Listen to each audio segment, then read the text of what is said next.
Hello दोस्तों, मैं भंवर सिंह और आप सभी का मेरे सुरतंग चैनल पर स्वागत है। दोस्तों, कल रामदेव जी महाराज का विशाल मेला लगा रणुचा में।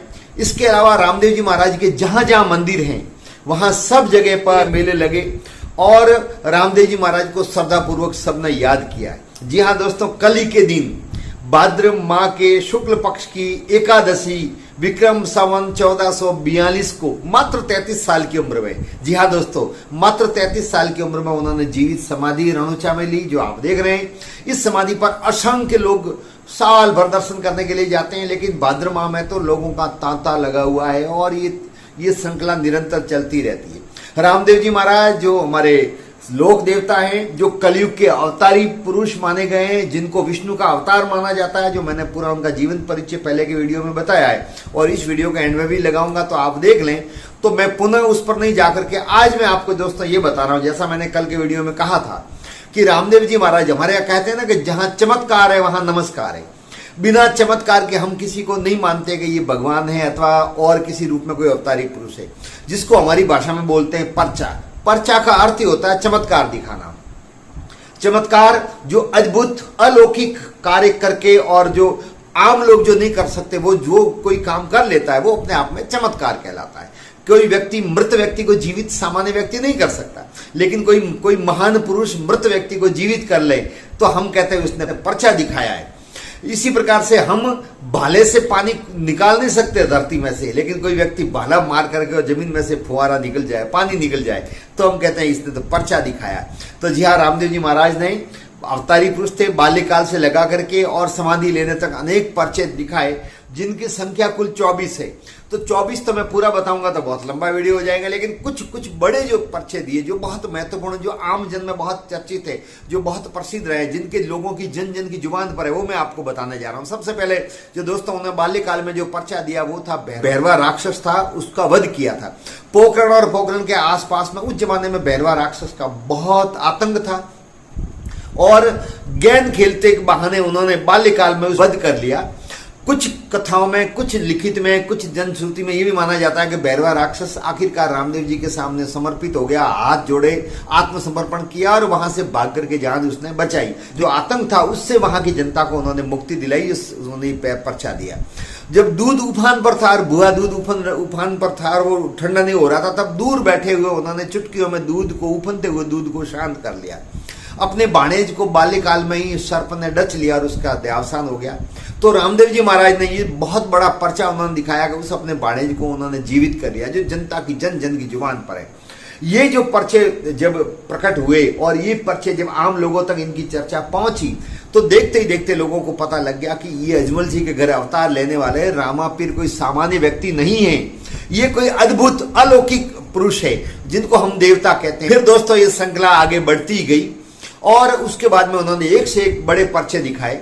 एक बार लकी बंजारा की पोट जा रही थी, पूरी पोट बोलते हैं जो छोटे छोटे गाय के बछड़े टक्कर लेकर के जा रहे थे बेचने के लिए, लेकिन रामदेव जी महाराज ने जब पूछा तो टैक्स के डर से उसने झूठ बोल दिया कि इसके अंदर तो नमक है। वास्तव में वो जो शक्कर थी वो सभी बोरियां नमक की हो गई। बहुत बड़ा पर्चा उन्होंने दिया। दोस्तों, रामदेव जी के अनेक भजन हैं, बहुत सारे गीत हैं, उनमें एक बहुत लोकप्रिय जो भजन है, रणु जाना राजा अजमाल जी ना बेटा रानी नेतल ना भरतार मारो हेलो सांभलो जी। उस हेले के अंदर कहा जाता बाणियों ने बाणिया जात्रा ही जाए, सामा मिलिया शोर ने कितना दिन खाए। वो जो दलजी बाणिया थे मेवाड़ की, वो रामदेव जी महाराज के वहां दर्शन करने के लिए जा रहे थे। उनके पास में सोने जवाहरात के बहुत सारे आभूषण थे जो रामदेव जी महाराज के वहां पर भेंट करना चाहते थे, लेकिन रास्ते में लुटेरे मिल गए, लुटेरों ने लूट लिया, यहां तक कि उस बनिए को मार भी दिया। तो जो बनिए की धर्मपत्नी तो विलाप करने लगी, रामदेव जी महाराज को याद किया, तो रामदेव जी महाराज ने पर्चा दिखाते हुए अर्थात चमत्कार दिखाते हुए मृत व्यक्ति को उनको वापिस जीवित कर लिया। साथ ही साथ जो चोर थे, जो लुटेरे थे, वो जो माल लेकर के जा रहे थे, वो आगे जाकर के अंधे हो गए और पीछे मुड़ के देखे तो दिखाई दे, आगे देखें तो दिखाई नहीं दे। तो वो तुरंत वहां से समझ गए कि कोई न कोई चमत्कार हुआ। तुरंत वो जाकर के और वहां पर जो लूटा हुआ माल था वापस उन्होंने दिया, जो गीतों में भी आपने अनेक बार सुना होगा। ये बहुत बड़ा पर्चा रामदेव जी महाराज ने अपने जीवन काल में दिया, जो जन जन की जुबान पर है। इसके अलावा दोस्तों बनिए कि जहाज जा रही थी, उस जहाज समुद्र के बीच में गई, तूफान आ गया, लहरें बड़ी बड़ी उठने लगी, नाव थी वो डगमग होने लग गई, डूबने लग गई। तो रामदेव जी महाराज को याद किया और कहते हैं कि रामदेव जी महाराज ने उस डूबती जहाज को भी उनको तार दिया। इसी प्रकार दोस्तों जब ये सब पर्चे जब जन जन में लोगों की जुबान पर आने लग गए तो ये बात मक्का मदीना तक भी फैल गई और वहां के लोगों को जब पता लगा कि भारत के अंदर रेगिस्तान के धूर रेगिस्तान के अंदर एक रामदेव जी करके अवतारी पुरुष है जो बहुत बड़े बड़े चमत्कार दिखाते हैं। उस जमाने में दोस्तों मुसलमानों का आतंक भी होता था। ये हमारे 550 साल पुरानी बात है, कोई बहुत पुरानी बात नहीं है। जब देश पर मुगलों का अधिकार था उस समय की बात है।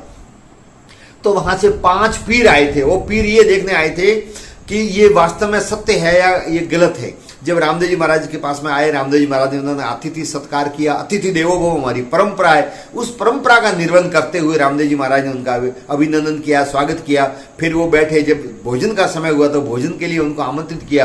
तो उन्होंने कहा कि हम तो हमारे कटोरे में ही भोजन करते हैं और वो हम वहीं छोड़ करके आए, हम भोजन तुम्हारे यहाँ नहीं करेंगे, तुम ला सको तो हम भोजन कर ले। उनको तो देखना था कि रामदेव जी महाराज के अंदर कितना पर्चा है, कितना चमत्कार है, कुछ कर पाते हैं कि नहीं।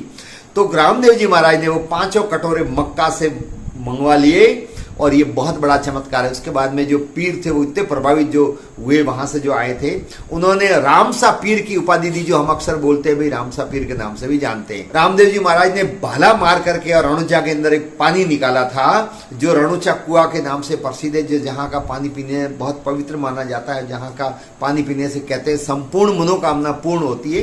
तो ये चमत्कार दिखाया। रामसा जो तालाब है आप पीछे देख रहे हैं मंदिर के ठीक पास में ही है, इस तालाब का भी उनके ये चमत्कार दिया था कि इस तालाब की मिट्टी कोई भी शरीर पर लगाएगा तो चर्म रोग ठीक हो जाएगा। लोगों की आस्था है, लोग स्नान करते हैं और ये मिट्टी बहुत से दूर दूर से जो आते हैं वो भी वहां पर मिट्टी ले जाते हैं और जाकर के और इससे इलाज भी करवाते हैं। एक दोस्तों और बड़ा पर्चा उन्होंने दिखाया, जब उनकी शादी दलजी जो उमरकोट के थे उनकी पुत्री नेतल के साथ में शादी हुई, तो उस समय कहते हैं नेतल अपंग थी, दिव्यांग थी, पैरों से भी नहीं चल पा रही थी। और जैसे ही शादी के फेरे होने लगे तो हस्त मिलाप हुआ, तो हस्त मिलाप होते ही वो चलने भी लग गई और उनको दिखना भी आरंभ हो गया। और ये बहुत बड़ा चमत्कार था, जहाँ के लोगों की जुबान पर ये चर्चा में बहुत बार जनश्रुति में भी सुनते हैं। और उसके बाद में तो रामदेव जी के प्रति लोगों की आस्था श्रद्धा और बढ़ गई। दोस्तों सिरोही जिले का एक अंधा साधु जो बहुत सारे साधुओं के साथ में रामदेवरा जा रहा था, काफी देर साथ वो चला, लेकिन चूंकि वो अंधा था सहारे की जरूरत रहती थी, धीरे भी चल पाता था, तो इस कारण से उसको बीच रास्ते में ही दूसरे साधु और उसके जो साथी थे वो छोड़ करके चले गए। अब उसने रामदेव जी महाराज को याद किया और अन्न जल त्याग दिया। जब तक मैं रणुजा नहीं जाऊंगा तब तक मैं अन्न नहीं ग्रहण करूंगा। तब रामदेव जी महाराज ने उस साधु की आंखें खोली और उसको दिखना शुरू हुआ और उसके बाद में वो रणुचा गया। रणुचा जाकर के और रामदेव जी महाराज के दर्शन किए। दोस्तों रामदेव जी महाराज को घोड़े चढ़ाए जाते हैं। आपने देखा होगा बहुत सारे लोग पैदल यात्रा करने जाते हैं, वो अपने कंधे पर घोड़ा ले जाते हैं, उन्होंने मन्नत मांगी है, वो पूरी हुई अथवा और किसी रूप में। तो मैंने भी देखा इस साल बहुत सारे लोग कंधे पर घोड़ा उठा करके जा रहे हैं, वो मिट्टी का जो कपड़े का बना हुआ है, बहुत सारा लकड़ी का है। तो दोस्तों बाल्यकाल में रामदेव जी महाराज ने एक लकड़ी के घोड़े पर सवारी करके और उसको उड़ा दिया, उसके साथ में आसमान में उड़ गए, हवा में उड़ने लग गए। उसके बाद में रामदेव जी महाराज के घोड़े के रूप में प्रसिद्ध, और वो घोड़े पे ही बैठ करके यात्रा भी करते थे। घोड़े से उनको बहुत प्रेम था। बाल्यकाल में जो चमत्कार दिखाया वो घोड़े का भी उन्होंने चमत्कार दिखाया। लकड़ी के घोड़े पर बैठ करके उसको हवा में उड़ा दिया। लोग देख करके दंग रह गए, आंखें फटी के फटी रह गई कि बोले ये किस प्रकार से संभव है। लेकिन ये असंभव को संभव कर दिया, और असंभव को संभव करना ही तो चमत्कार कहलाता है। और उसके बाद में वो जन जन में बहुत प्रसिद्ध हो गए। लोगों के अंदर आस्था और श्रद्धा बढ़ गई, लोग दर्शन करने के लिए आने लगे। ठीक दूसरी तरफ वो भक्ति भाव करते थे, सामाजिक समरसता का भाव लेकर के हर किसी के वहां जाते थे। और आज भी लोग सच्चे मन से जो उनको याद करते हैं उनकी संपूर्ण मनोकामना पूर्ण होती है। तभी तो दोस्तों इतने दूर दूर से हजार 2,000 किलोमीटर दूर से लोग पैदल आते हैं। ऐसे ही कोई पैदल नहीं आते, धूप में आधा घंटा भी नहीं चलने वाले लोग हजारों किलोमीटर पैदल चलते हैं। तो दोस्तों कोई न कोई तो चमत्कार है, और चमत्कार है तो उसी को प्रणाम है, उसी को नमस्कार है। तो दोस्तों ये रामदेव जी महाराज के चमत्कार का वीडियो आपको कैसा लगा आप कमेंट्स जरूर करें, वीडियो को लाइक करें, शेयर करें, और यदि अब तक चैनल को सब्सक्राइब नहीं किया है तो ऐसे बहुत सारे ज्ञानवर्धक और रुचिपूर्ण वीडियो देखने के लिए चैनल को सब्सक्राइब करें, ताकि जब भी मैं वीडियो अपलोड करूं तो आप तक उसका नोटिफिकेशन आ सके और आप उसको देख सकें। आप सबका बहुत बहुत धन्यवाद। जय हिंद।